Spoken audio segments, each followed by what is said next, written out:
तो स्वागत है आपका पाठशाला में। आज हम बात करेंगे रेट ऑफ रेडियो एक्टिविटी। अब देखो, जो मैंने लास्ट आपको वीडियो करवाया था तो उसमें मैंने बताया था here we no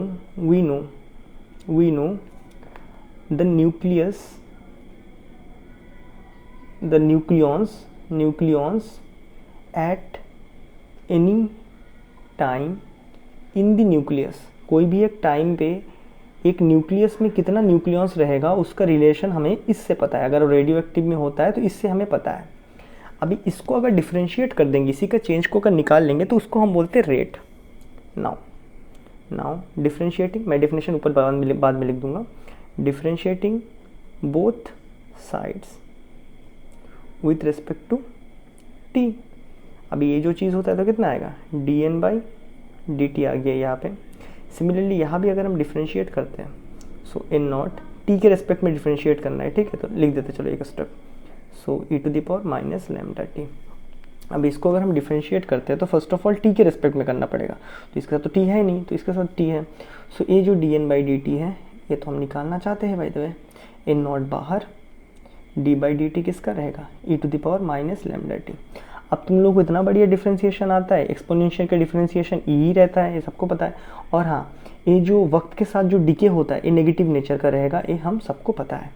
so -dN/dt, क्योंकि पहले 20 था फिर 15 हो गया है, तो क्या हो गया, अभी कितना है, 15 है। पहले कितना था, 20 था, तो नेगेटिव में आता है, सबको पता है चीज़।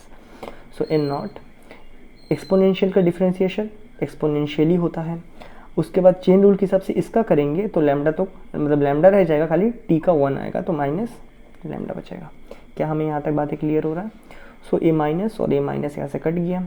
सो आप पे dN/dt कितना बचता है, इन नॉट e⁻⁻λt और यहाँ पे लैम्डा। क्या ये बातें क्लियर है।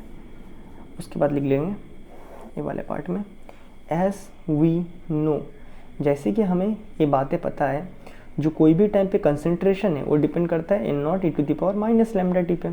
देयरफॉर इस इक्वेशन में अगर हम रिप्लेस कर दें in not e⁻λt, that is in not e⁻λt, इसको हम किससे रिप्लेस कर सकते हैं, n से रिप्लेस कर सकते हैं। सो dN/dt कितना आएगा आप पे, n लैम्डा। काफ़ी सिंपल है। इसमें क्या है, ये खाली आपको उस टाइम पे कंसंट्रेशन और लैम्डा के साथ, मतलब क्या है, ये आपको बताता है, एक रिलेशन बताता है, सिंपल सी बात है, जिससे कि हम लोग मतलब बिना उतना हेड्रिक वाला कैलकुलेशन करके भी हम पता कर सकते हैं। डन है क्या। सो अभी हम लिखते हैं रेट ऑफ रेडियो एक्टिविटी क्या है। तो लिख देते हैं रेट ऑफ रेडियो एक्टिविटी, जिसे कि प्यार से आर लिखते हैं, ऑफ आ न्यूक्लियस एट एनी टाइम, कोई भी टाइम पे, इस rate of radioactivity of, देखो रेट ऑफ रेडियो एक्टिविटी का मतलब ही है तुम्हारा इसकी बात कर रहा हो, ठीक है, किस टाइम पे कितना निकलता है। तो rate of radioactivity of a nucleus at any time is called rate. Simple सी बात है ना, इसी चीज़ ए कितना जल्दी होता है उसी को रेट कहते हैं। देयरफॉर dN/dt को ही हम कहते हैं रेट। सो यहाँ पे अगर dN/dt को रेट कहते हैं तो रेट तुम्हारा आ जाएगा n लैम्डा। अब ये और सिंपल हो गया। क्या ये बातें क्लियर है। ओके। अब इसमें जो इम्पोर्टेंट, जो आपको ध्यान रखना है हमेशा, वो है इसका यूनिट ऑफ किसका, rate of radio activity.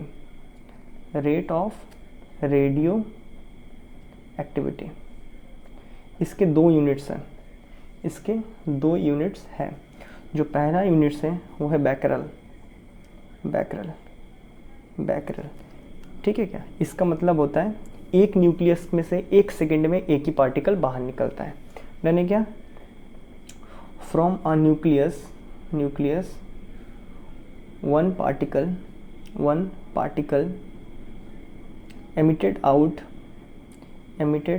out in every 1 second। हर एक सेकेंड में एक पार्टिकल न्यूक्लियस से बाहर निकल रहा है, तो उसको कहते हैं 1 बैकरल। दूसरा जो इसका यूनिट है वो है क्यूरी, दैट इज क्यूरी। अब ये तो 1 बैकरल करवा दिया। अब ये जो 1 क्यूरी होता है ये काफ़ी बड़ा यूनिट होता है, इसका वैल्यू इतना होता है 10 बैकरल।